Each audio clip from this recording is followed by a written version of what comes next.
into all the world. Share the love of Jesus, far away or door to door. Is it just like someone told you that Jesus loves you so? You must tell someone, you will tell someone, until the whole world knows that each one can reach one. As we follow after Christ, we all can lead one. We can lead one to the Savior. Then together we can tell the world that Jesus is the way. If we each one reach one. So will you go and labor? Will you hold out your life? One by one and two by two, we can lead our world for Jesus Christ. So each one can reach one. As we follow after Christ, we all can lead one. We can lead one to the Savior. Then together we can tell the world that Jesus is the way.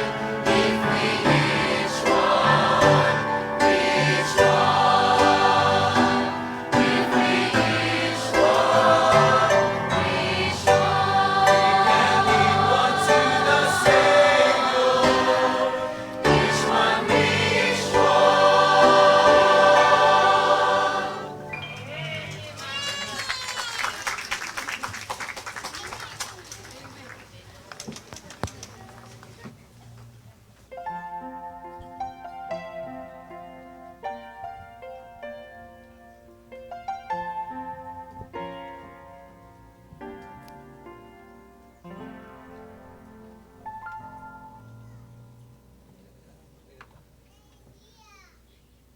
Amen! Magandang umaga po sa bawat isa. Good morning!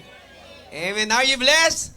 Sa ating pong pre-program music pa lang, tayo po pinagpala na at nahamon na. Amen. Each one, reach one. At yung magandang update po ng ating pong Pastor Norman, sa 116 yata yun. No? Talagang if each one, reach one. So talagang pag bawat isa, hindi competition eh. Kumbaga talagang tulong-tulong tayo bilang church as we share, as we continue to soul win, na tayo po'y patuloy na ginagampanan yung pinapagawa sa atin ng ating pong Panginoon Diyos. So salamat po sa ating team pong nag-violin. The longer I serve Him, talagang tayo po'y pinagpala.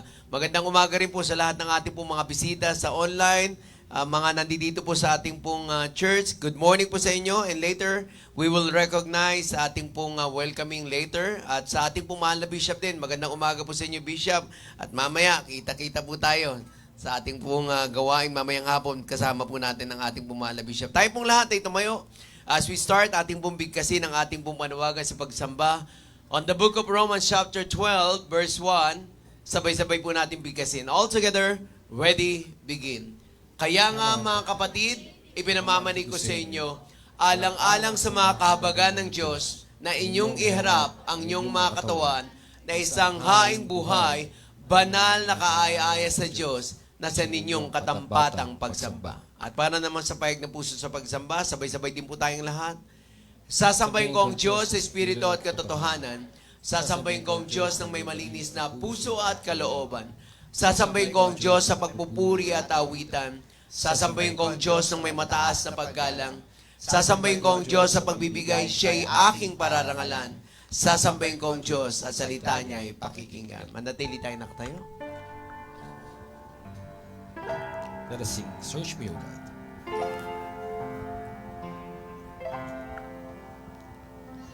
Search me, O God, and know my heart today. Try me,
Para po sa ating scripture reading, ibuksan po natin ang ating Biblia sa Ephesians chapter 2, verse 11 to 22.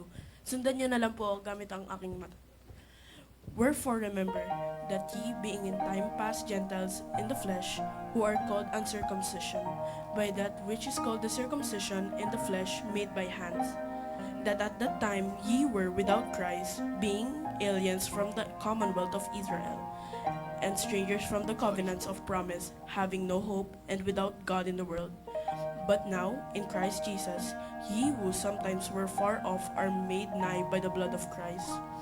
For he is our peace, who hath made both one, and hath broken down the middle wall of partition between us, having abolished in his flesh the enmity, even the law of commandments contained in ordinances, for to make in himself of twain one new man, so making peace, and that he might reconcile both unto God in one body by the cross, having slain the enmity thereby, and came and preached peace to you which were afar off, and to them that were nigh.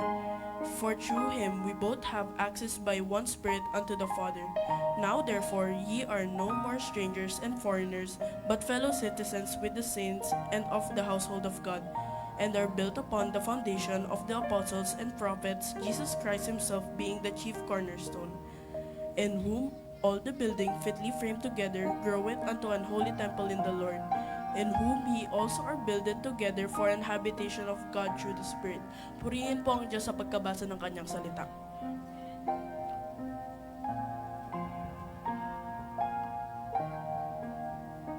Let us pray po. Aming Ama na makapangyarihan sa lahat. Muli po, nagpapasalamat po kami sa panibagong araw, panibagong linggo na pinagkaloob niyo po sa amin. Lord God, nagpapasalamat po kami sa lahat ng pag-iingat, lahat ng blessings na pinagkaloob niyo sa bawat isa.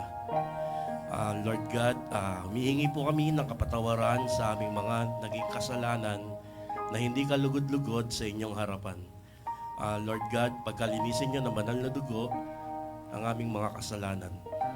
Aming Ama, inilalapit po namin sa inyo muli ang aming mahal na bishop, naway gabayan niyo siya, bigyan niyo ng kalakasan, at iiwas niyo sa anumang karamdaman at sakuna. Lord God, inilalapit din po namin sa inyo ang kanyang pamilya, ang kanyang may bahay na si Ma'am Maris, maging ang kanyang anak na si SM. Ingatan niyo rin po sila sa araw-araw. Naway kayo ang magbigay ng pagpapala sa kanila. Lord God, inilalapit din po namin sa inyo ang aming mahal na resident pastor, Pastor Norman, maging ang kanyang pamilya, na kayo ang muna, kayo ang magbigay ng pagpapala. Inilalapit din po namin sa inyo ang pastoral staff, ang mga deacons, ang mga preachers, naway kayo rin ang magbigay ng karunungan at ilayo nyo sila sa kapahamakan. Lord God, muli po, nagpapasalamat po kami sa lahat ng pag-iingat nyo. Lord God, inilalapit din po namin ang internet connection, ang orkestra, ang magbibigay ng tanging bilang, maging ang mga kapatiran na papunta pa lamang po ay pagkaingatan nyo po sila. Nang sa gano'y makarating sila ng maayos. Muli po, Lord God, ang lahat ng ito ibinabalik namin sa matamis na pangalan ni Jesus. Amen.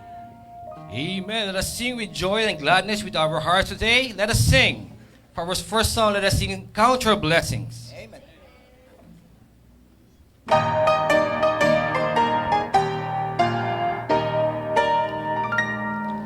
When upon life's billows you are tempest tossed, when you are discouraged thinking all is lost, count your many blessings, name them one by one, and it will surprise you what the Lord hath done. Count your blessings, name them one by one, count your blessings, see what God hath done. Count your blessings, name them one by one, count your many blessings, see what God hath done. Are you ever burdened with a load of care? Everybody sing. The cross in heaven you are called Awitin to natin bear. ng blessed tayo. Count your many blessings, every doubt will fly, and you will be singing as the days Chorus, go please. by. Count your blessings, name them one by one. Count Count your blessings, see what God hath done. Count your blessings, name them one by one. Count your many blessings, see what God hath done. When you look at others, see their lands and gold. Think that Christ has promised you His wealth untold. Count your many blessings, money cannot buy. Your reward in heaven or your home on high. Count your blessings, name them one by one. Count your blessings, see what God hath done. Count your blessings, name them one by one. Count your many blessings, see what God hath done. Amen. For our second song, let us sing When the Battle's Over.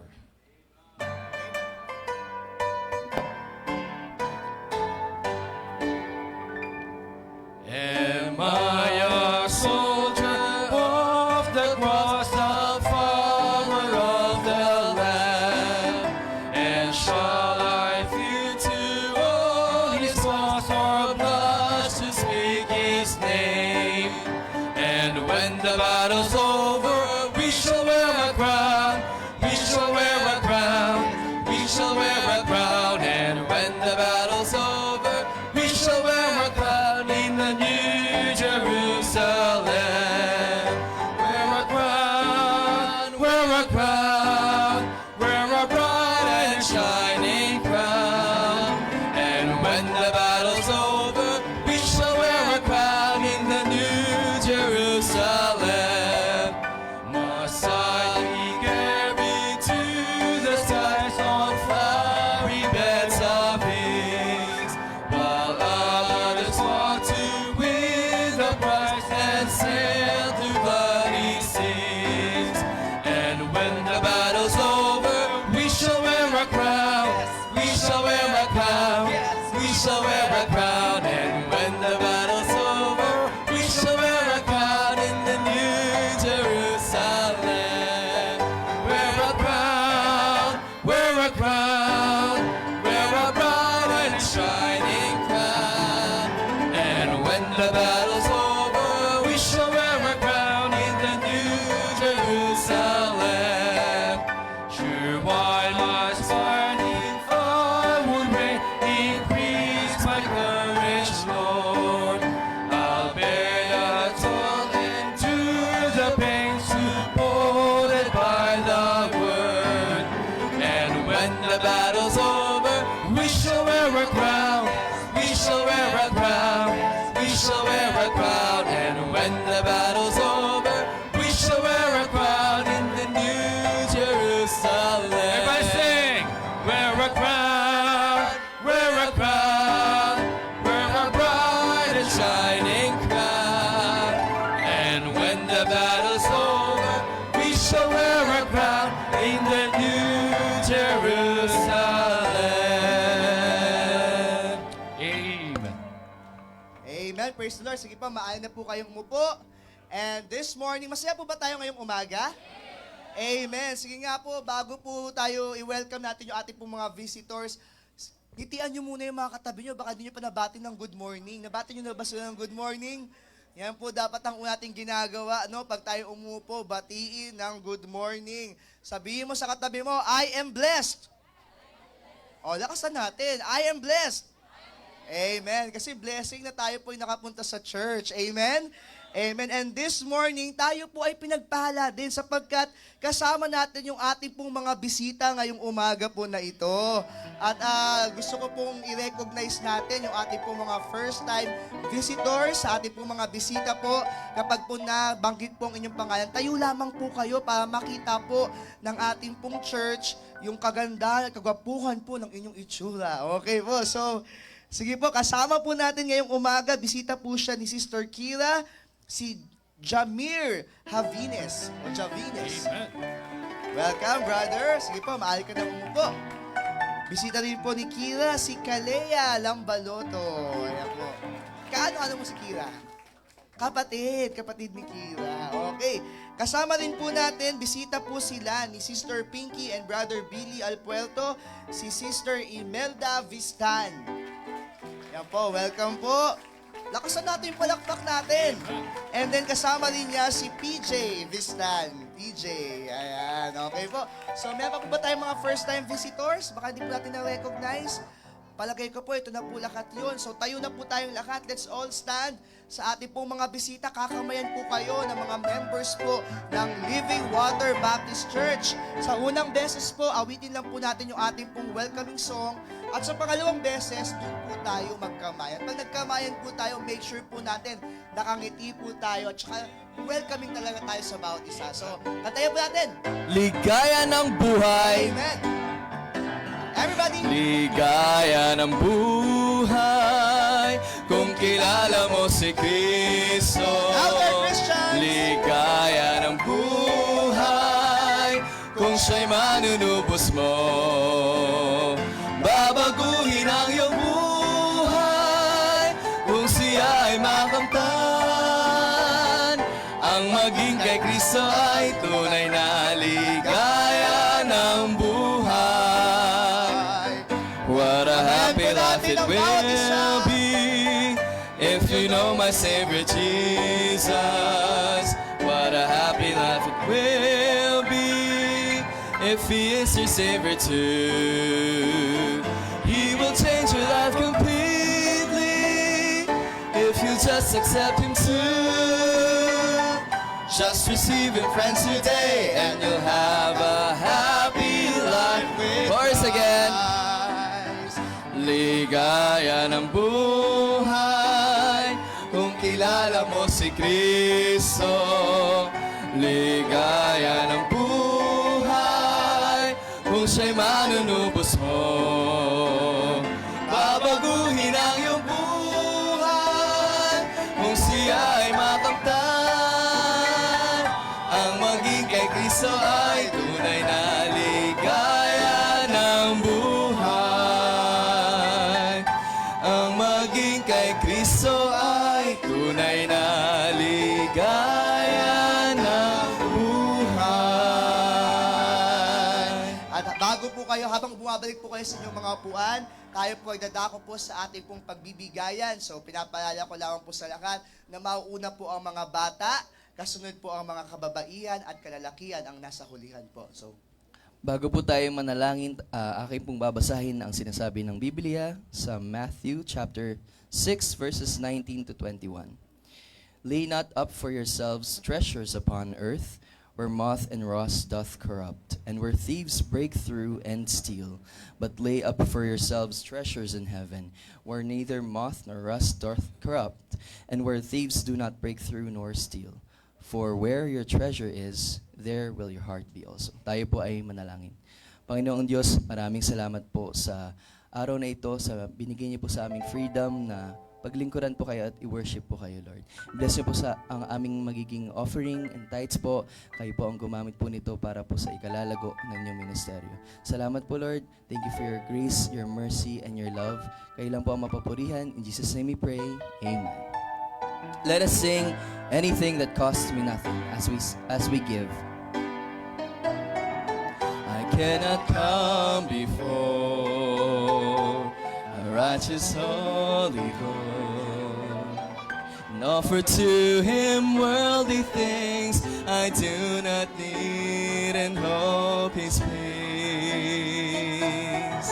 For He wants me to give a heart that truly is an offering of highest price, a servant who the Lord can use.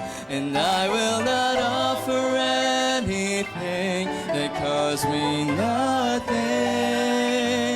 I'll place before Him nothing less than my very best. And if I'm called into sacrifice, it will be worthy of my Christ. I will not offer anything that costs me nothing. And I I will not offer anything that costs me nothing.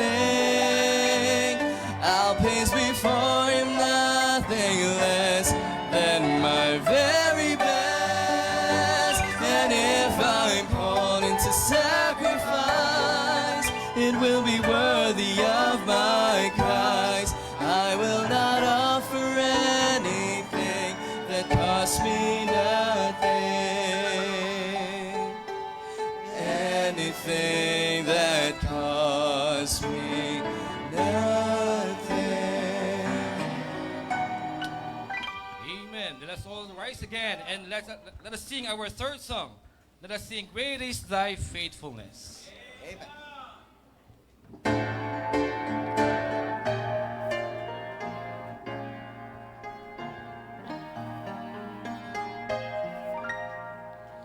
Great is thy faithfulness, O God my Father.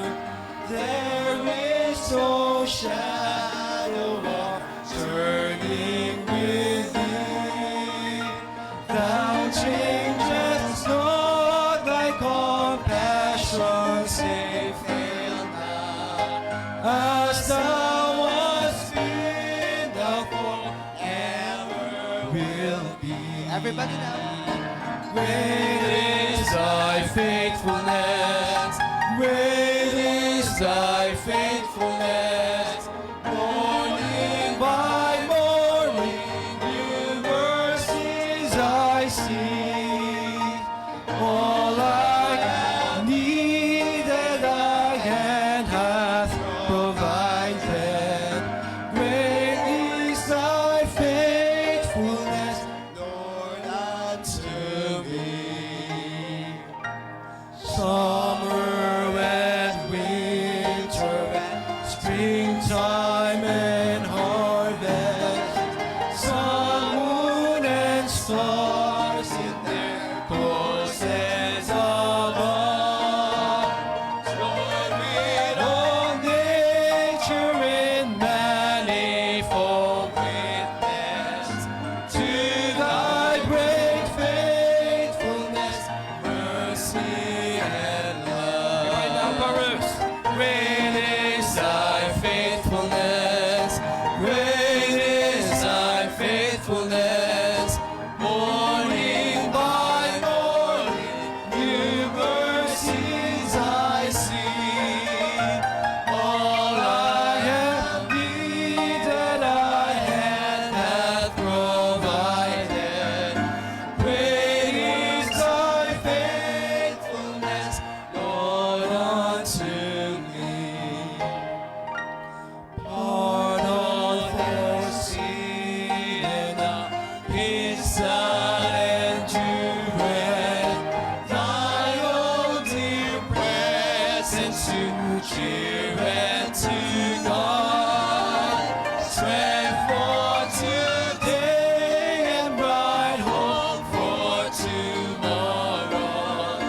Blessings all mine with 10,000 beside. Let us sing, Great is Thy Faithfulness. Great is thy faithfulness, great is thy faithfulness.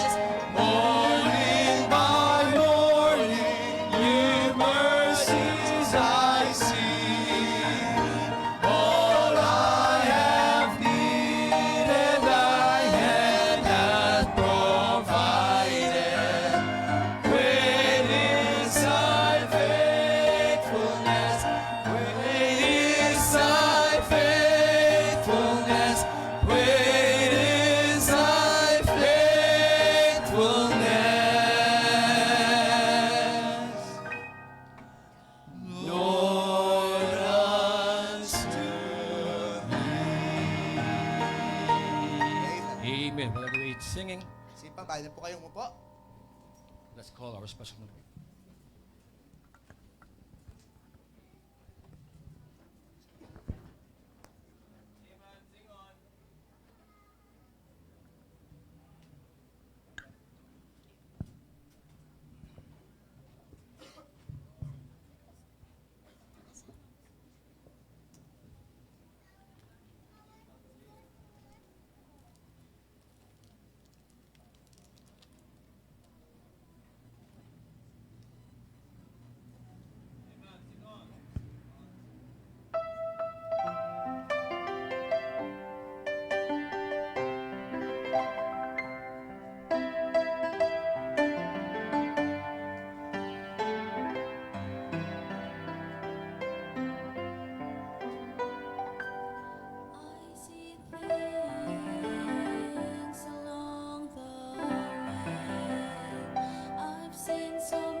the sun were to fall, if the oceans were to dry, if the mountains were to crumble, I wouldn't bat an eye, 'cause I stand upon the rock.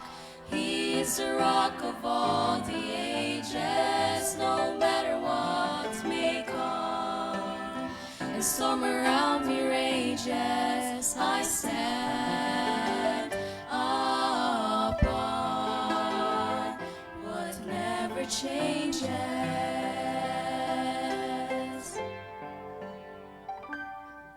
Sometimes the way seems bleak, 'cause we are human and we are weak. But take it from me, if the road gets rough, He'll be there to pick you up. If the sun were to fall, if the oceans were to dry, if the mountains were to crumble, I wouldn't bat an eye, 'cause I stand upon the rock. He is the rock of all the ages, no matter what may come. When storm around me rages, I stand upon what never changes.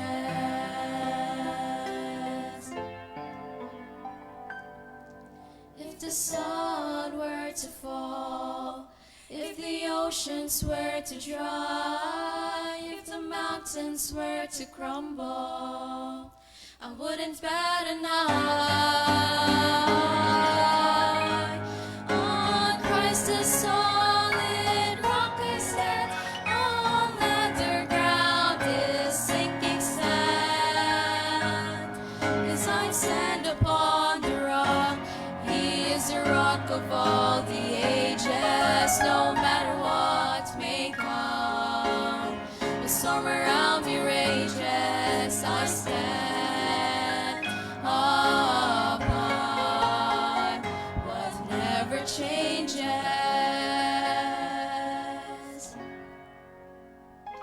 What never changes.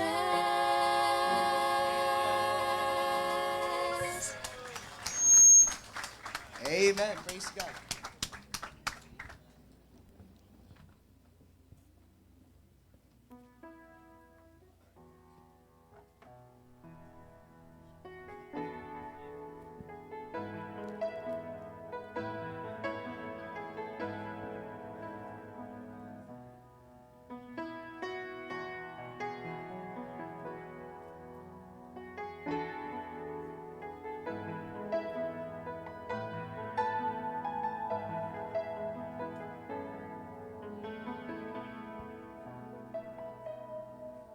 Napag-isip-isip mo ba ang buhay mo?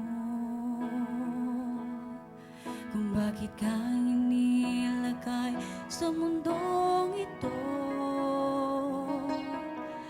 Kung saan ka nang galing, kung saan ang patutunguhan? May dahilan bakit hindi mo ito alam? Ano kaya ang iyong gagawin? Pagpapatuloy mo ba ang iyong mga gawain? Kung magbabago ka ay simulan mo na ngayon. Tutulungan ka ng Panginoon. Lumapit sa Kanya, ibigay mo ang sarili, puso't kaluluwa. Huwag nang maghintay pa, ngayon mo ito gawin, sapagkat di mo batid kung ano dala ng bukas para sa'yo. Kaya't ihandog mo na ngayon sa Kanyang puso. Kung saan ka nang galing, kung saan ang patutunguhan? May dahilan bakit hindi mo ito alam? Ano kaya ang iyong gagawin? Pagpapatuloy mo ba ang iyong mga gawain? Kung magbabago ka ay simulan mo na ngayon. Tutulungan ka ng Panginoon. Lumapit sa Kanya, ibigay mo ang sarili, puso't kaluluwa. Huwag nang maghintay pa, ngayon mo ito gawin, sapagkat di mo batid kung ano dala ng bukas para sa'yo. Kaya't ihandog mo na ngayon sa Kanyang puso.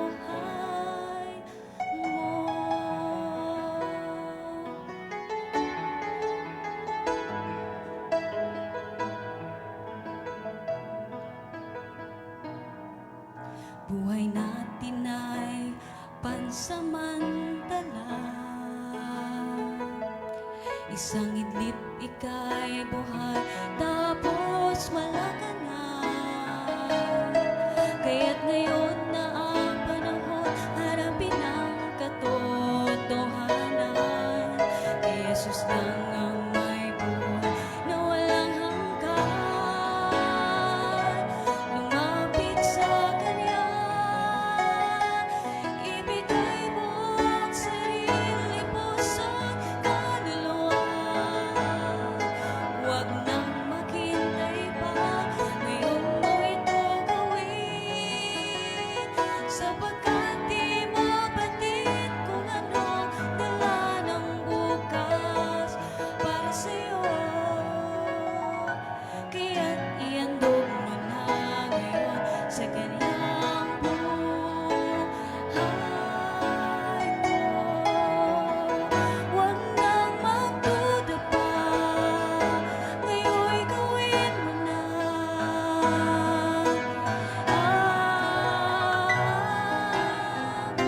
Lumapit sa Kanya, ibigay mo ang sarili, puso't kaluluwa.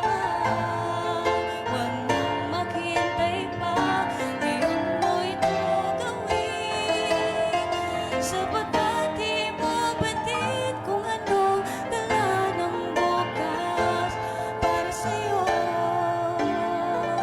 Kaya't ihandog mo na ngayon sa Kanya. Oo, ihandog mo na ngayon sa Kanya. Kaya't ihandog mo na ngayon sa Kanyang buhay mo.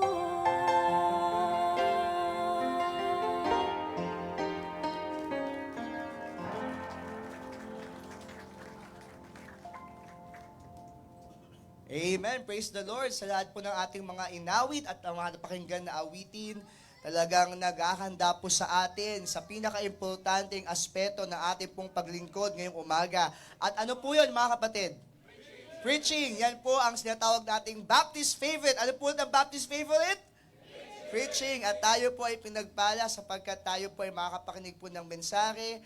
Ito pong tao po na ito ay espesyal po lagi sa atin po sapagkat malaki ang kanyang kinalaman sa kwento ng kaligtasan ng ating pong Bishop Freddy De Vega. Kaya naman, mataas ang respeto ko sa tao na ito at nawa, ibigay natin ang ating pong 100% attention. Mag-focus po tayo sa salita ng Diyos. So yung mga gadget po natin, gamitin po natin ng tama po yan.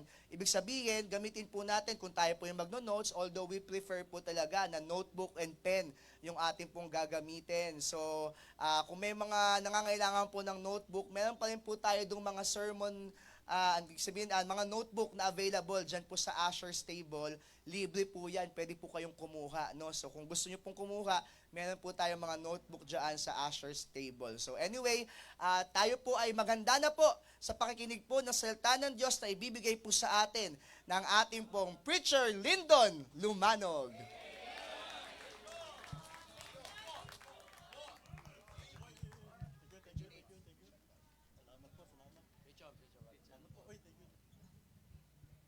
Thank you po, Pastor Norman. Parang kulang yung introduction niya sa akin, no? humility pa naman ang aking message ngayon, Pastor. Nasabi ba niya na ako yung commercial model? Pastor, nasabi niyo ba? Hindi? Hindi, ano? Okay lang, okay lang. Magandang umaga po sa inyo lahat. It's good to be back. Nakikita ko yung mga nakangiting mga mananampalataya, ako'y sumisigla palagi. Feeling ko hindi pa ako senior. Maniwala kahit hindi, ako po ay senior na. Okay.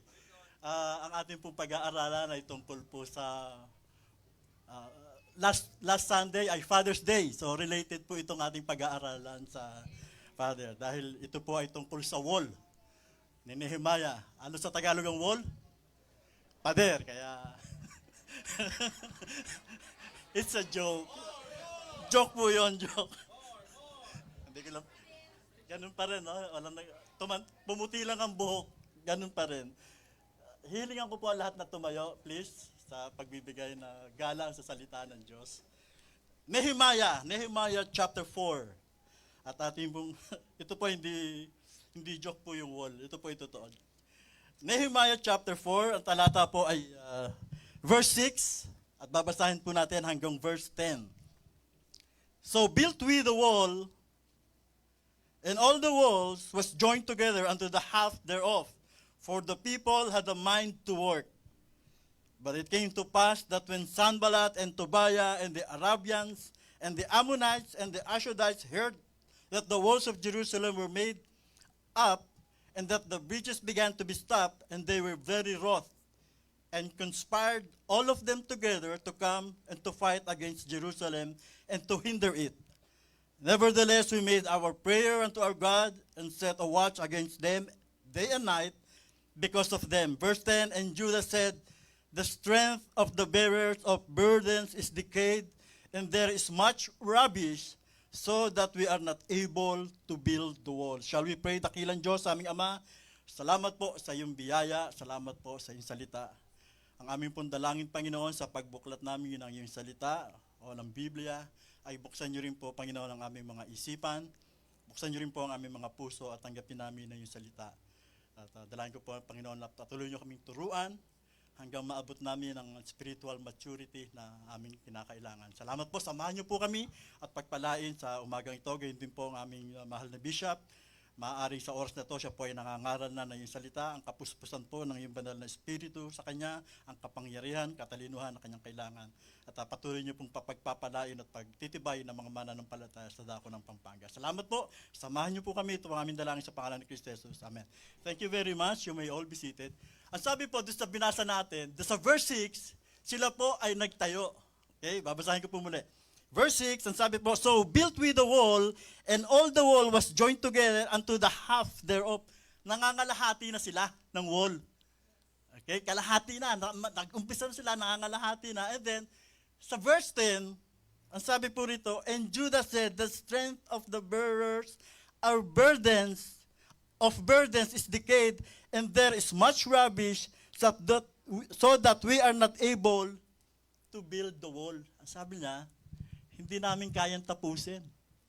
Nag-umpisa na sila, nangangalahati na, sabi nila, hindi na namin kayang tapusin. Titigil na kami rito. They got discouraged. Sa umaga po ito, ang pag-aaralan po natin ay patungkol po sa discouragement. Okay. Meron po akong isang maikling kwento. Ito pong on July 4, 1952, meron pong isang swimmer, babaeng swimmer, si Florence Chadwick, na nag-attend po siya na languyin pamula sa Catalina Island hanggang sa California, sa coastline ng California. Okay? Ito po ay mga nasa 15 hours na, mahaba po ito. It is a 26 mile, 26 na milya ang layo mula sa island of Catalina hanggang doon sa shore ng California. Okay? Kasama niya ang kanyang team upang magbantay dahil may shark-infested po yung lugar, malamig, in case na pulikatin siya, merong tutulong sa kanya, merong magbabantay sa kanya, at inumpisahan niya yung kanyang paglangoy. Okay? Habang siya ay lumalangoy, ang paligid ay very foggy. At nung nakikita niya na habang siya ay lumalangoy, she got discouraged, na-discourage siya, at humingi na siya ng tulong, sabi, hindi ko na kaya. Humingi siya ng tulong sa kanyang kasamahan na nasa bangka. Meron siyang team na nasa bangka just in case na atakihin siya ng pating o mapulikatin siya. Meron tutulong sa kanya, sabi, hindi ko na kaya. Umahon na siya sa tubig. At nung nahon na siya sa bangka, nung tumingin siya, hayo na pala. Kapraso na lang, konting-konti na lang, matatapos niya na yung languyin. Ito po ay professional swimmer, ito si Florence Chadwick. And then, nag-determine siya sa kanyang sarili, 2 months after, 2 buwan pagkatapos, September, sinubukan niya ulit languyin from Catalina hanggang sa California shore. And this time, tatapos niya. Sapagkat yung discouragement na umatake sa kanya ay nalagpasan niya. Amen? Purihin ang Panginoon, di ba? Ngayon, balik po tayo, Nehemiah chapter 1. Iano ko lang po ito. No? Sa Nehemiah chapter 1, nalaman natin na ang wall ay bagsak, ang gate ay sunog. Okay? Makikita po rin natin dito na they don't have protection. Wala silang protection. Kasi kahit anumang oras, maaari silang atakihin ng mga kaaway.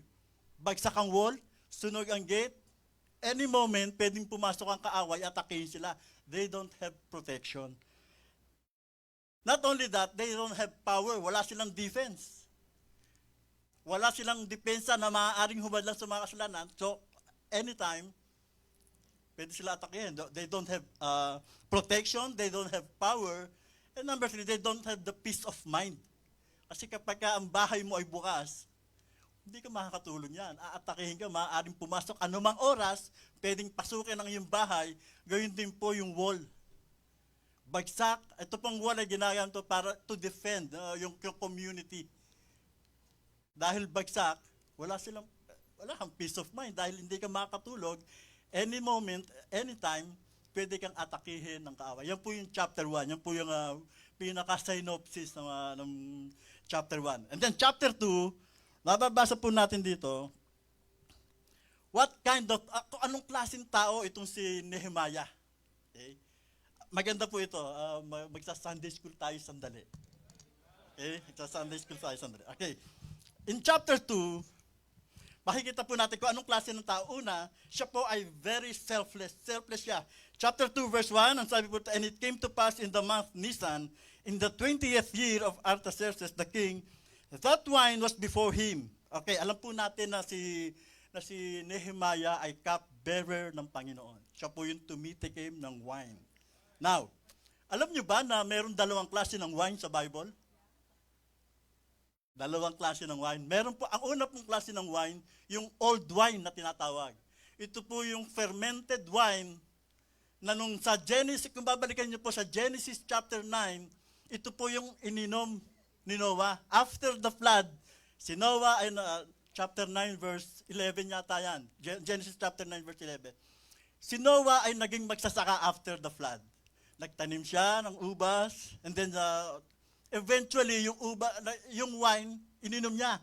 At ang sabi ng Biblia ay siya ay nalasing and he got drunk. Ito po yung fermented wine na tinatawag. Okay? May fermentation po yan. Di ba, meron sila, makakita nyo yung mga, hindi ko po kayo in-encourage ng alak ha. Meron po dyan, merong 12 years old. Di ba? Sabi nga nila, mas matagal daw, mas masarap. Hindi ko alam kung paano naging masarap ang mapait. Okay? Merong 8 years old, ganun po yung wine, fermented. Ibig sabihin, pinatagal, at nagkaroon ng fermentation, nakakalasing na. Yun po yung old wine. Meron din pong new wine. Ang new wine naman po, ito po yung nasa John chapter 2. Nung ang Panginoon ay nag-perform ng kanyang unang-unang miracle, when yung water ay ginawa niyang wine. Di ba? Yung pong water, nung after na ginawa niya ng wine, ininom na ng mga tao. Wala pong fermentation na naganap. Okay? Kaya po yung mga nagsasabi na ang Panginoon niya gumawa ng alak, nag-inuman sila. Hindi po. Hindi po ito alak na nakalalasing. Ito po ay new wine na ginawa ng Panginoon. Okay? Kung mababasa niyo po sa meron pong parable ang Panginoon ito po ay recorded sa Matthew, Mark, Luke. Okay? Alam niyo ba? Piece of trivia lang, piece of trivia. Alam niyo ba na ang book of John ay walang parable?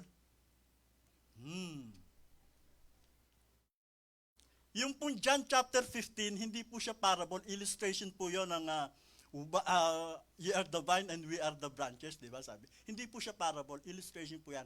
Ang book of John, wala po siyang parable kahit isa.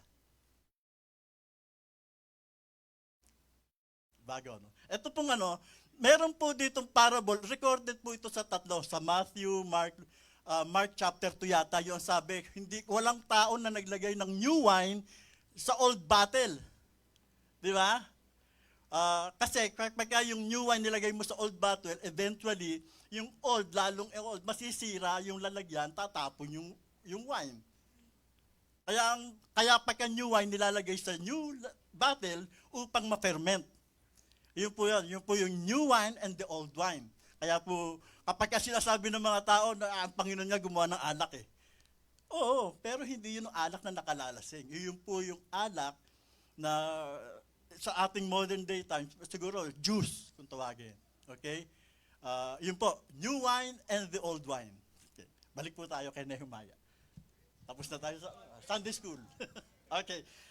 And then, wine and gave it unto the king. Now I had not been before time sad in his presence. Now, sa verse 2, eto maganda rin po ito, sabi niyo, wherefore the king said unto me, why is thy countenance sad, saying, thou art not sick? This is nothing else but sorrow of heart. Then I was very sore afraid. Palagay niyo, bakit natakot si Nehemiah? I was very sore afraid, ang sabi niya.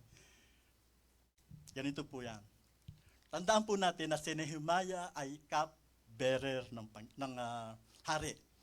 At bago ibinigay ni Nehemiah yung wine sa hari, nakita ng hari, iba yung itsura ni Nehemiah. Nagduda ngayon yung hari. Lalasunin yata ako nito ah. Di ba?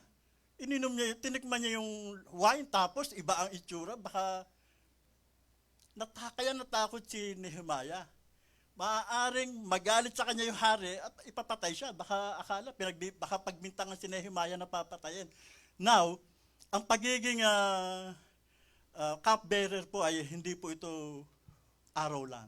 Okay? Kaya natakot si Nehemiah sa kanya. Natakot si Nehemiah. And then in verse 3, nagpaliwanag na siya. Kasi, mahal na hari, ganito po yan. Kasi yung pong aming bayan, verse 3, and said unto the king, let the king live forever. Why should not my countenance be sad?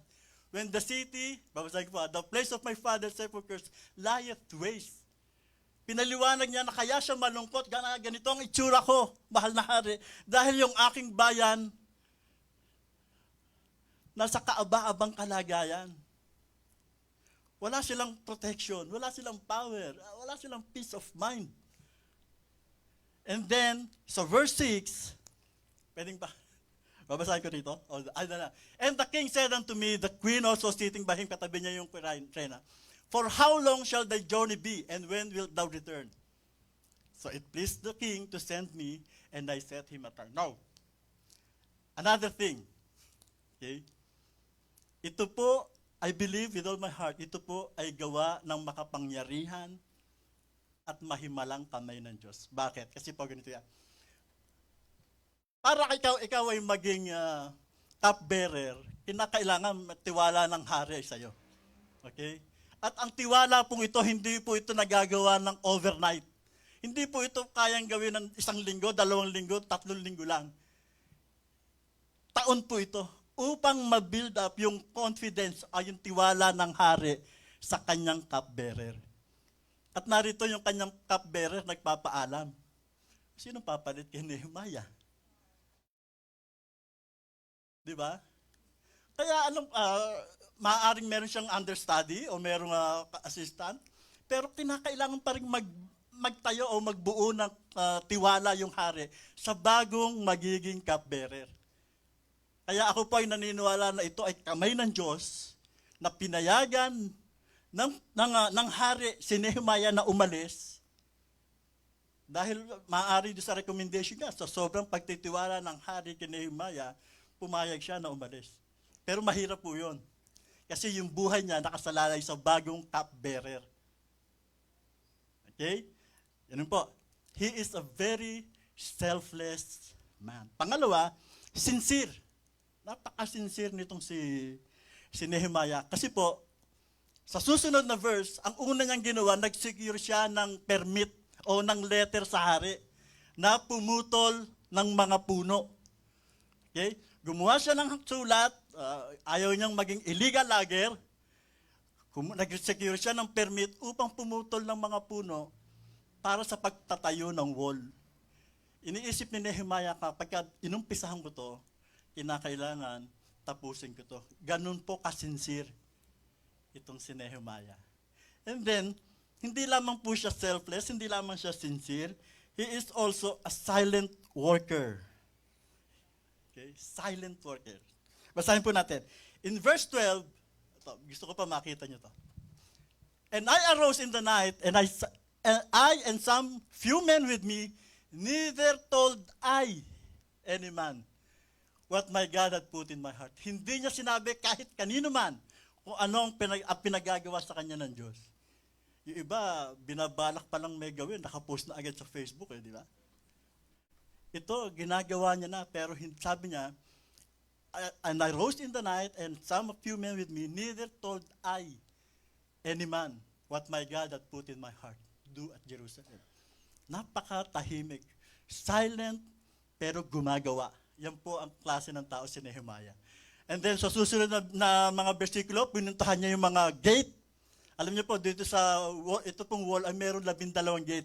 Yung mga Bible school student, yung mga gusto mag-aral, maganda pong pag-aralan to, yung 12 gates.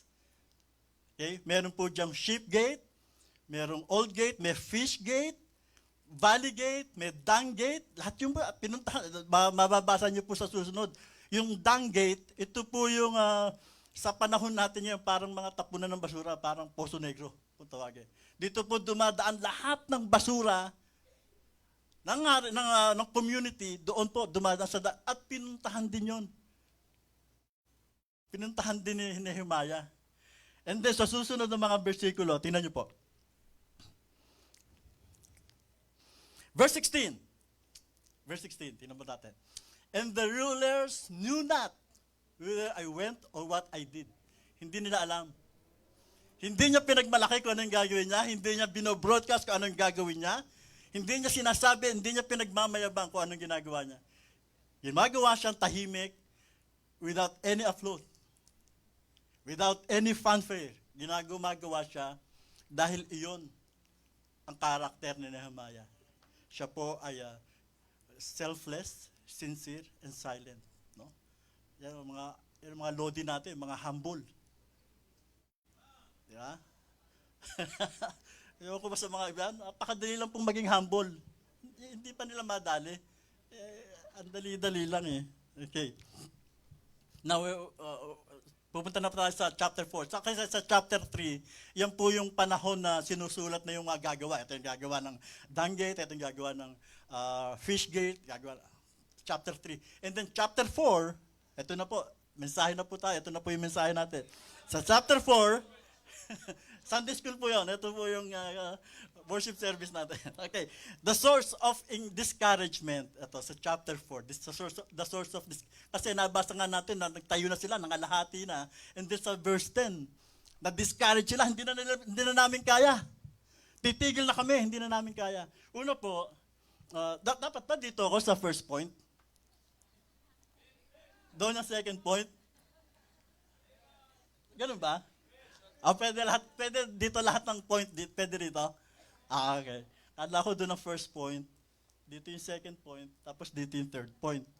Pero pwede lahat dito ng puntos dito, no? Okay. Joke lang. Hindi po mawala, talagang joker eh. Pasensya na kayo. Una po, the source of discouragement. The source of discouragement. Alam naman natin ang source ng discouragement, siyempre, si Satan. Okay? Wala naman tayo magsasabi, diniscourage ako ng Panginoon, para hindi ako magpatuloy. No, wala pong gano'n. The source of discouragement always ay galing po kay Satan, but it comes in different form or shape. Una, makikita po natin dito, the example of, ang unang source, maaari ay fear, takot. Example po, ang best example ko nito, si David. Si David na pumatay ng higante, di ba? Walang taong gusto humarap kay Goliath. Walang taong gustong, kahit na yung pinakamagaling na hari nila, ayaw humarap kasi natatakot. Pero ito si David, dahil siya'y matapang, siya ang humarap. At ang sabi ang record ng Biblia, siya ay pumapatay ng libo-libo, laksa-laksa. Pero dumating yung panahon, nang siya ay hinahabol ni na Saul, siya po ay natakot. Ang record po ay nasa 1 Samuel chapter 21. Hindi ko na po babasahin, ikukwento ko na lang sa inyo. Parang synopsis, sorry. Siya po ay nagpunta sa lupain ng Nob, N-O-B. At doon nakatagpo niya si Ahimelech. Si Ahimelech, siya po ay isang priest. Siya po ay priest sa temple. Okay. Ang temple, ito po ay binubuo ng 3 part. Sunday school ulit tayo. Okay. 3 part. Meron pong outer courtyard, yung labas. Meron pong tinatawag na holy place, the sanctum kung tawagin, and then the holy place, or the holy of holies, or the most holy place, na kung tawagin nila ay sanctum sanctorum. Tama po ba? Tama ba, Pastor Jabez? Tama, no? Sanctum sanctorum yung mga holy of holies in Latin, okay?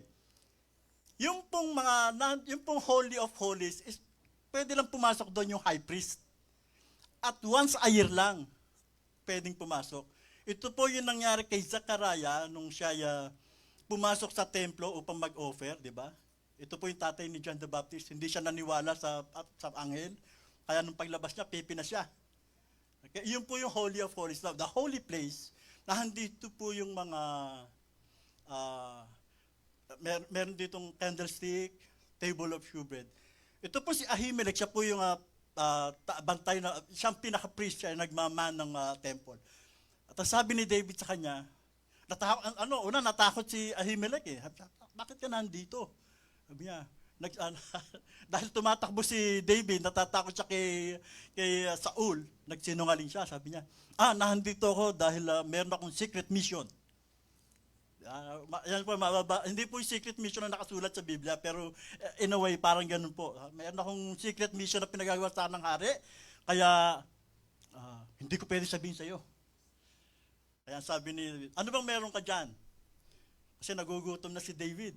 Sabi niya, meron ditong tinapay. Meron po doon sa temple po, sa holy place, meron po doon table of shewbread. Okay, ang table of shewbread, dito po nakalagay yung mga tinapay. Kadalasan po, 12 loaves of bread yun na doon.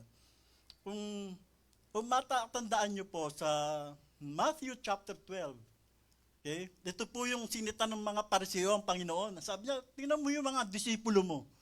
Sabat na sabat, umaani ng trigo, kumakain. Kasi po, bawal sa kanila, pagkasabat, kailangan rest. Bawal magtrabaho. Sinita ng mga Pariseo ang Panginoon. Sabi, tingnan mo yung mga disipulo mo. Sabat, nangungulekta ng pagkain. Bawal yan, sabi ng mga Pariseo. Ang sabi ng Panginoon sa kanila, hindi niyo baga alam kung anong ginawa ni David nung siya ay pumasok sa templo ng Diyos at kinain yung tinapay? Okay. Ganito po yan. Yung pong tinapay, nire-replenish po yan weekly. Every Sabbath, pinapalitan. Ang kinain po ni David, yung pinagpalitan. Hindi yung naka-offer doon sa shewbread. Okay. Kaya, technically, hindi, dahil pinalitan na eh.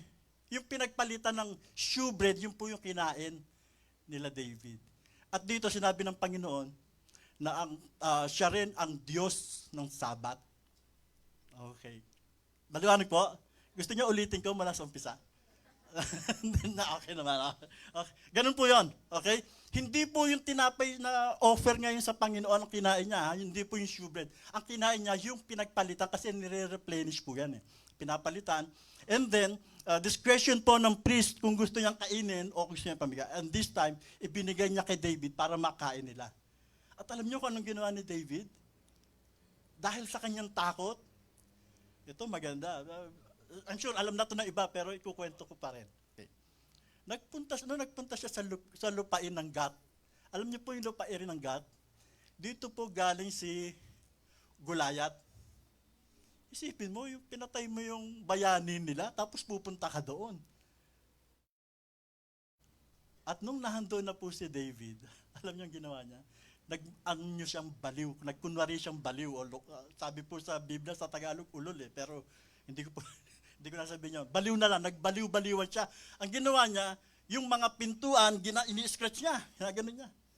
Baka mangilo kayo, ginaganon niya ng kuko niya. Yung mga pintuan ng mga bahay, ginaganon niya. Tapos yung laway niya tumutulo. Tumutuloy yung lawa niya. Talagang nag-anyo siyang baliw.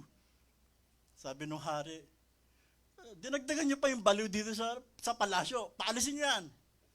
Kaya nakatakas si David dahil kung hindi, papatayin siya. Dahil siyang pumatay sa kanilang bayani. Yan ang ginawa ni David, nag-anyo siyang baliw. Dahil sa takot, ginawa niya yon, nagbaliw-baliwan siya because of discouragement of fear. Okay? Pangalawa, si Elijah. Si Elijah, na inano niya yung mga propeta ni Baal, di ba? Natapos, nag-pray siya, bumagsak yung apoy, and then heto, hinahabol siya ni Jezebel, natakot din siya. Nag-pray siya, sabi niya, Panginoon, buti pa, patayin mo na lang ako. Sa takot ni Elijah. Mga kapatid, yan po ang nadadala ng fear sa buhay ng tao. At aaminin ko po sa inyo, yan din po ang dahilan kung bakit hindi ako nagpastor. Natakot ako. I was a full-time Christian worker then. Nagturo ako sa school. Nakakapag-preach na rin ako sa church. Pero nakita ko ang gawain ng pastor. Natakot ako, umayaw ako. Bakit? Kasi po, gusto mong kumain, hindi ka makakain. Meron kang counseling. Di ba? Gusto mong matulog, hindi ka makatulog. Meron kang pinagpe-pray na kapatid na merong problema. Meron kang mga miyembro na pinagpe-pray dahil sila ay nabibigatan. Gusto mong dalawin yung mga mahal mo sa buhay? Gusto mong dalawin yung nanay mo at mga kapatid mo, hindi mo magawa kasi merong kapatid na nasa ospital. Dapat mong bisitahin. Yun po ang dahilan kung bakit ako natakot. Ayan dahilan kung bakit ako nag-backslide. Pero purihin ang Diyos dahil ang Diyos ay nagbibigay ng second chance, di ba? Hindi po ako nagpastor. Hanggang ngayon, ayoko pa rin magpastor. Natatakot pa rin ako. Kaya pwede na sa akin yung preacher. Okay na ako sa preacher. Kaya yung mga tumatawag sa akin ng pastor, wag po, baka magdilang anghel kayo. Mahirap po mag-backslide pagka pastor na. Okay, preacher lang po, preacher. Okay, ganun po. Fear, yun po ang yun po ang dahilan, nakakatakot. Dahil yung fear, yan po ang magiging yan po ang pinagmumulan ng discouragement. Isa sa mga source of discouragement. Pangalawa, failure. Okay? Si King David na naman. Kay Bathsheba, di ba? Nakita nyo, nakita niya si Bathsheba na naliligo. Nagkaroon siya ng kasalanan na adultery. And eventually, yung kanya adultery napunta sa murder. At, kaya, grabe yung nangyari kay David. Biruin niyo yung mga anak niya, nagpapatayan. Yung isang anak niya, nirape yung kapatid niya. Yung isang anak niya, pinatay yung anak niya, yung kapatid niya. Ganyan ang nangyari kay King David. Failure. Okay? Si Peter, na napakatapang, nung inaaresto ang Panginoon, kumuha siya ng tabak at tinaga yung tenga ni Marcus. Pero nung natapos na yun, nandun siya. Lulugo-lugo, natakot siya dahil sa failure niya, itinakwil niya ang Panginoon ng 3 beses. Si John Mark. Kilala niyo si John Mark? Ito po yung in-encourage ni Barnabas para bumalik sa Panginoon. May mga pagkakataon po na mayroong failure sa buhay. Pero sana hindi tayo listen to this, mga kapatid. We are all building a wall. Okay? Hindi po ito spiritualizing. This is symbolism. We are all building a wall. Kung ikaw ay estudyante, you are building a wall, tatapusin mo yung pag-aaral. Kung ikaw, freshly graduate, you are building a wall para magtrabaho. Kung ikaw ay bagong kasal, congratulations pala sa mga bagong kasal. Ang dami, no? Pastor Norman, sino pa? Pagka ito, nagkasabay-sabay ng magkaanak, magkakaroon ng baby boom dito sa Living Water. Kailangan nyo ng nursery. Ingay niya, pag sabay-sabay umiyak yan. Okay? You are building a wall, a family.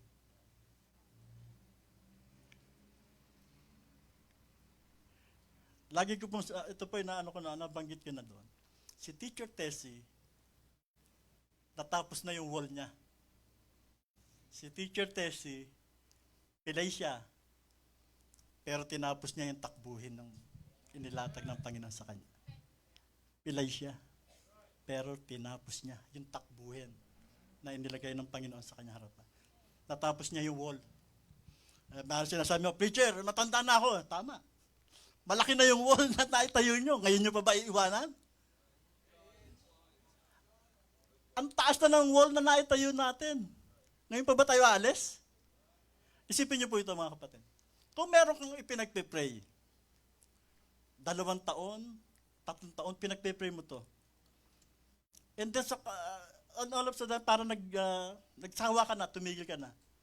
Pero sa kalendaryo ng Panginoon, ngayon pala niya sasagutin yung panalangin mo. Tumigil ka na ng panalangin. Diba? Sayang. Sasagutin na ng Diyos sa kanyang kalendaryo Ang problema, tumigil ka na ng pagpe-pray. Tumigil ka na sa pagtatayo ng wall. Failure. Pangatlo, fatigue. Maaring fatigue, source of discouragement. Napapagod, may mga napapagod na. Kapag ka napagod, ayaw na. Ayoko na, dito na lang ako, tama na. Okay? Si Esau, napagod. Pinagbili niya yung kanyang birthright kay Jacob. Mas gusto ko pa to, okay na to, papagod na ako. Bigay mo sa akin yung soup of lentil, sa'yo na yung birthright ko. Grabe, ano? And then, mga frustrations natin sa buhay. Yan ang mga, marami pa. Maaring family, nakaka-discourage, a friend, pero pinili ko na po yung lahat. Frustrations, may mga frustrations tayo sa buhay na kung minsan, nagsisilbing discouragement para tumigil tayo sa Panginoon. No, wag. Haba na, nilakbay natin. Apraso na lang. Ngayon pa ba tayo titigil? Go on, mga kapatid. Tuloy lang po. I encourage you, go on. Wala pong problema na inilagay ng Diyos na hindi natin kaya. Walang problema ang Diyos na kaya ito'y binigay sa iyo dahil alam ng Diyos, kaya mo. Yung krus na pinapasan mo ngayon, yan ang krus na para sa iyo. Meron pa akong ikukwento, isang maliit na kwento lang. Merong isang lalaki na, parang parable to. Meron siyang karga-kagang krus. Sabi niya, Panginoon, napakabigat itong krus na to. Nagkamali ka yata sa pag nabubuhat mo sa aking krus. Sabi ng Panginoon, sige, ibaba mo, dinala siya ng Panginoon sa isang kwarto na punong-puno ng krus. Maraming krus, iba-iba. Ibaba mo yung krus mo, humanap ka ng krus na papasanin mo. Yung magiging komportable ka. Lakad siya, hanap siya. Nakakita siya ng krus, ang liit lang. Oh, eto. Nung binuhat niya, ang bigat. Hindi siya makalakad sa sobrang bigat, pero maliit lang. Ang bigat. Ayoko nito. Panginoon, hindi po pwede sa akin to. Ang bigat. Lakad pa siya. Nakakita siya ng sa cross, sinukat niya. Oh, ito, ang gaang. Pero ang haba. Napakahaba, pero magaang, napakahaba lang. Panginoon, ayoko nito. Magaang nga, pero napakahaba naman. Papalitan ko po ito, Panginoon. Sabi niya, sige, balitan mo. And then, meron siya nakita isang cross sa sulok. Sabi niya, binuhat niya. Tamang-tama. Okay po ang bigat. Okay po ang laki. Okay po ang haba. Ito na lang po, Panginoon, ang cross na bubuhatin ko.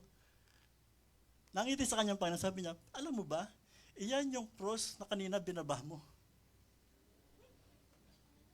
At kaya binalikan mo, iniisip mo na tamang-tama sa'yo. Mga kapatid, hindi po nagkamali ang Diyos. Na binubuhat niyo yung cross na yan. Lagi ko pong sinasabi, si Ate Miriam, hindi po siya nagka-cancer. Yung cancer, nagkaroon ng Miriam. Anak ng Diyos to, ito pang kinalaban niya. Hindi siya mananalo sa cancer. Hindi mananalo yung cancer. Anak to ng Diyos Marami nagpe-pray dito Mga frustrations natin sa buhay. Source of discouragement. Pero good news. Number 2. Dito na. Okay. The solution. Pag-aaralan, the solution for discouragement. Okay, solution na tayo. Fear Kung meron kang nadi-discourage ka dahil sa fear, ang solution dyan, rely on God. Isaiah chapter 41 verse 10, ang sabi po ng Biblia, "Fear thou not, for I am with thee. Be not dismayed, for I am thy God. I will strengthen thee, yea, I will help thee, yea, I will uphold thee with the right hand of my righteousness." Rely on God. Nung po mga Israelite ay hinahabol ng mga Hudyo, o ng mga Egyptians, when they were caught between the devil and the deep blue sea, kanta po ng Carpenter. When they were caught between the devil and the deep Red Sea, di ba? Ang sabi ni Moses, "Fear not, stand still and see the salvation of the Lord." And eventually, bumuka. Alam niyo po ba? Isipin niyo, ano ang madali? Bumuka yung dagat o lumakad sila sa tubig? Pwedeng gawin ng Panginoon nyo. Kayang-kayang gawin ng Diyos yun. Pero mas madali yung hatiin ng dagat. Kasi kapag lumakad sila sa dagat, baka walang ginawa si Moses kundi mag-ahon ng mga lumulubog. Yeah? Pagka na-out of focus, lulubog, aahon na naman ni Moses. Pag nakita may lumulubog dito, aahunin niya na naman. Kaya ang ginawa ng Panginoon, hinati na lang yung dagat. Dumaan sila. Ganun po kabait ang Diyos. Di ba? It seems impossible, pero ginawa ng Diyos. Fear ye not, stand still. Okay. Psalms chapter 23 verse 4, a very familiar verse. "Yea, though I walk through the valley of the shadow of death, I will fear no evil, for thou art with me, and thy staff, they comfort me." Psalms chapter 27 verse 1, "The Lord is my light and my salvation. Whom shall I fear? The Lord is the strength of my life. Of whom shall I be afraid?" Psalms chapter 118 verse 6, "The Lord is on my side. I will not fear. What can man do unto me?" Hebrews chapter 13 verse 6, "So that we may boldly say, the Lord is my helper. I will not fear what man." Kapatid, natatakot ka ba? May fear? Rely on God. Bahala ang Diyos dyan. Kayang-kaya ng Diyos yan. Yun yung dagat, nahati. Yung higante nga, namatay. Kayang-kaya ng Diyos yan. Rely on God. Pangalawa, failure. Ano po to? Inano ko lang, ang solution po dyan, alam niyo kung sa failure? Repeat. Ulit lang. Sa computer term, ang tawag dyan, reboot. Restart. Ulit lang. Meron kang ginagawa, nag-fail ka, balikan mo. Umpisa mo ulit. Yun po ang ginawa ko. Meron akong ginagawa nun sa Panginoon, nag-backslide ako, tumigil ako. Ang ginawa ko, binalikan ko lang. Hindi ko po sinasabing magaling ako. Magaling po yung Diyos. Siya po yung Diyos na nagbibigay ng maraming chances sa atin.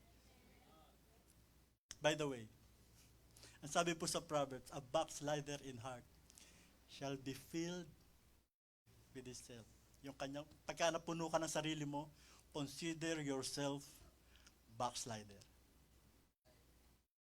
Kapag ka natapos ang isang araw, hindi ka nag-pray, consider yourself backslider.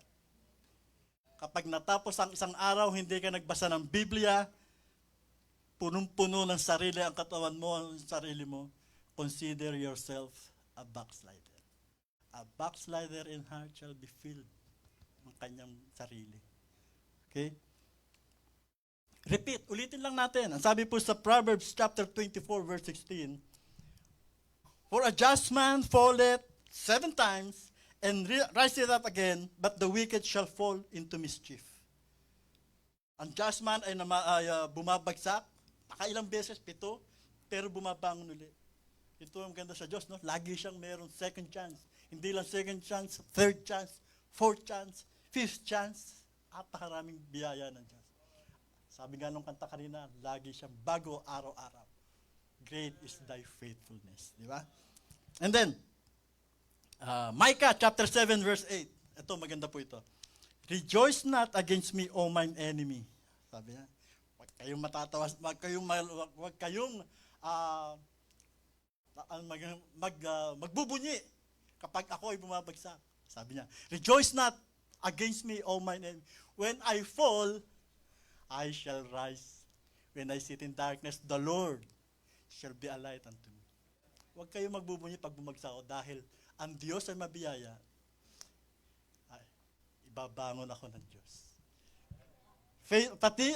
Failure, repeat lang, reboot lang, restart, ulitin lang natin.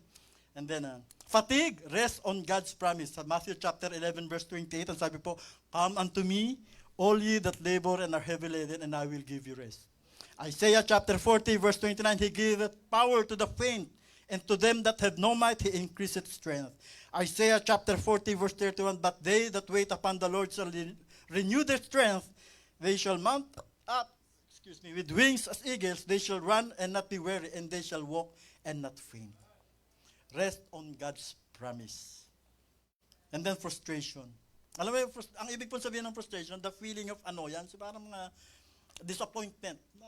Meron kang ginawa, hindi mo natapos, o meron kang ginawa, hindi mo natapos, o okay, ganun yan, hindi mo natapos. You feel frustrated. Yun po yung frustration. Kapag frustrated ka, recall lang.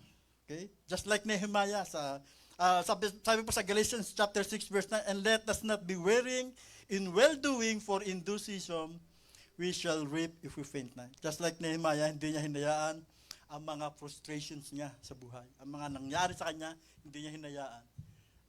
Instead, nagpatuloy siya sa Panginoon. Okay? Darating po yung panahon na kapag pagharap natin sa Panginoon, ang sasabihin niya, well done, thou good and faithful servant. Narinig na yan ni Teacher Tessie. Nung pong kami ay nasa Cebu, maikwento ko lamang po ito. I met the man. The man. I'm speaking of Dr. Army Jasalba. Hindi po ito, kilala mo, Pastor, si Dr. Jasalba, no? 94 years old. A man of faith. Grabe. Nung nakaharap ko siya, you can feel the Holy Spirit. Nung po siya ay dumating doon sa auditorium, pumasok siya. Tayuan yung mga pastor, lapitan. Kamayan, siyempre, Dr. the man, lapitan sila, kamayan sila sa kamayan. Ako po, dahil hindi man ako pastor, nandun lang ako, nakatingin lang ako. Alam niyo po, wala pong pagyayabang to. Hindi po para, gusto ko lamang pong i-share sa inyo itong experience na to. Lumapit si Dr. Jasalba sa akin. Alam niya ang pangalan ko. Grabe. At kinamayan niya ako, inabot niya yung kamay niya sa akin. Gusto kong lumubog sa kinauupuan ko during that time.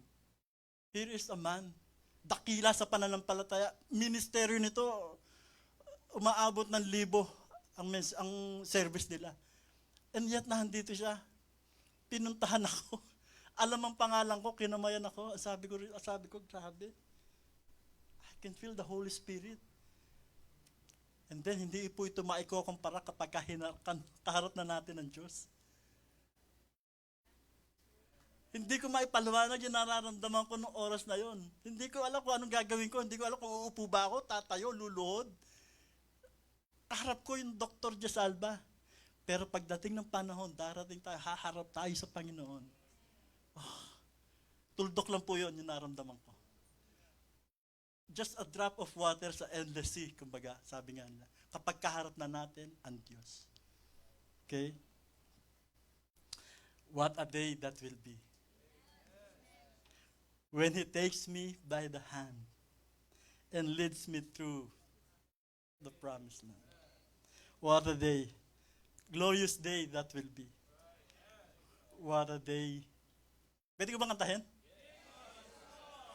Wag na lang, baka hindi kayo mabless eh. What a day that will be. When my Jesus I shall see. When I look upon His face. The one who saved me by His grace. When He takes me by the hand and leads me through the promised land. What a day. Glorious day that will be. Ang sarap po ng Panginoon. Ang sarap. Hanggang ngayon, ninanamnam ko pa yung panahon na namit ko si Dr. How much more kapag kaharap ko ang Panginoon? Of course, may mga failure ako.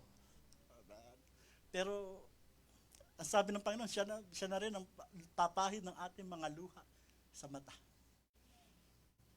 What a day that will be. And then lastly, the success over discouragement. Okay? Ano po to? Meron tayong satisfaction sa Panginoon. Amen? Satisfaction. The satisfaction is the pleasant or feeling of contentment, gratification that occurs when a need, desire, or expectation is met. Kapag ka na-met natin yung mga expectation natin, we'll have satisfaction. Psalms chapter 107 and verse 9, for he satisfieth the longing soul and filleth the hungry soul with goodness. Not only that, we have serenity. Serenity is the state of being calm, peaceful, untroubled. We have serenity. Pagka nalagpasan natin lahat ng discouragement sa buhay. And then, of course, we have success. Sila po, sabi nila, hindi na namin kaya. But then they disregard the discouragement. They discarding discouragement. Yun po yung title natin. Huli ko na sinabi. Discarding discouragement. They discarded the discouragement. And eventually, natapos nila yung wall. Alam nyo kung ilang araw? Alam nyo kung ilang araw nila natapos ang wall? 52 days. 52, tama. 52 days, 52 araw lang natapos nila yung wall. Tingnan nyo po. Nehemiah chapter 6. Nehemiah chapter 6 and verse 15. Hintayin ko po mag-flash. So the wall was finished in the 25th day of the month, Elul, in 52 days. Eventually, natapos yung wall, they discarded discouragement. Mga kapatid, meron pong discouragement. Totoo po. Kung gaano katotoo ang Panginoon, doon ganun din katotoo yung diablo. Napipigilan kayo, iinisin kayo, guguluhin kayo para wag na kayo magpatuloy. I'm telling you this. Go on. Greater is He that is in me than he that is in the world. Wala po tayong problemang hindi kaya. Just like the cross na pinapasa natin ngayon. That's the perfect cross para sa inyo. Magandang umaga po at maraming salamat sa inyong lahat. Sana po ay napagpala kayo ng salita ng Diyos. Shall we pray? Let us pray. Dakilang Diyos, sa aming Ama, salamat po sa iyong salita. Salamat po sa mga turo mula po sa iyong salita. Ang aming pong Panginoon, ang aming pong dalangin, Panginoon, kung maaron man pong mga kapatiran na may discouragement sa buhay, ikaw po ang humipo, ikaw po magturo sa amin. Alisin niyo po ito at palitan niyo po ng encouragement upang magpatuloy kami sa paggawa at patuloy na paglilingkod sa iyo. Maraming salamat po.